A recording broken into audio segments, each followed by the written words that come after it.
it's the completing plays throughout the game, right? Like the lobs that we have in transition that we're throwing out of bounds, and the little things that are just careless mistakes. Those things they bite you in the fourth quarter, So making the simple play where we can get a dunk in transition, where we're not either throwing it out of bounds on a underhand lob to a teammate or overhand lob to a teammate that goes out of bounds or hits the backboard so they can go back in transition. We just can't have those plays. So we fought really hard, and we had 2 centers foul out. But it's just those little details that you need to get over the hump in a game like this. KJ obviously had a career high. What did you see from him tonight with hustle, effort, all of the above? Yeah, he was, right from the start, getting out in transition, getting to the rim, offensive rebounding, 3 offensive rebounds, made a couple threes, just doing what he does. He screens and rolls. He's an expert at it. And tonight he was just aggressive and attacking, and there were times where I thought he got even hit at the rim, and still powered through and finished or got to the free throw line. So, he continues to be consistent, and that's important.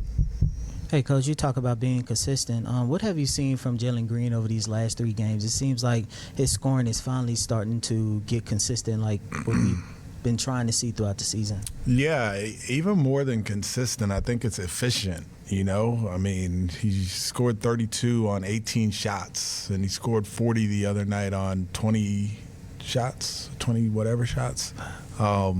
So him being efficient, getting to the free throw line, having good shot selection.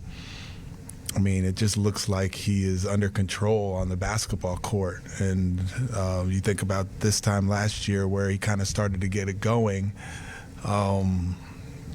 It's even better now because he's doing it, like I said, efficiently. 32 on 18 shots is pretty impressive.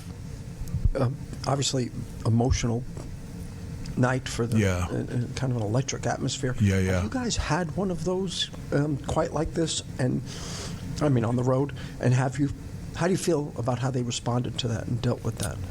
Yeah, I'm not sure that we have had an emotional night on the road that I can think of, but I think we responded pretty well to it. It was Ja was going at the beginning of the game, when he got the dunk and the quick plays to the rim.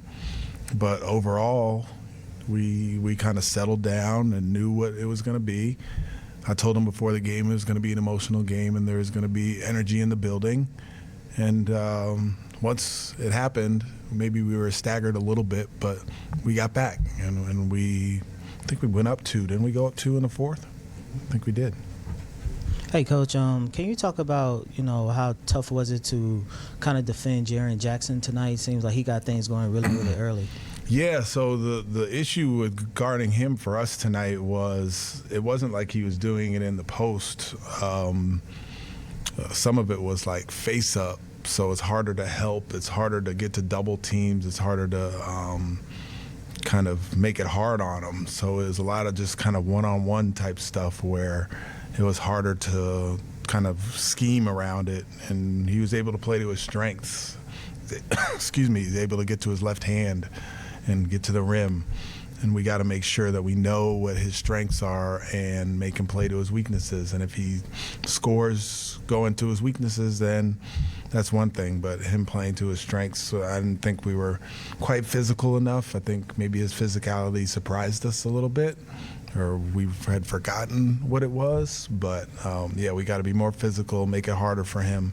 And when he catches it down in the post, depending on who they have on the floor, maybe we could do some double teaming. But at the time, towards the end of the game, they had a bunch of shooting on the floor, and I didn't want to give up any threes that close in the fourth quarter.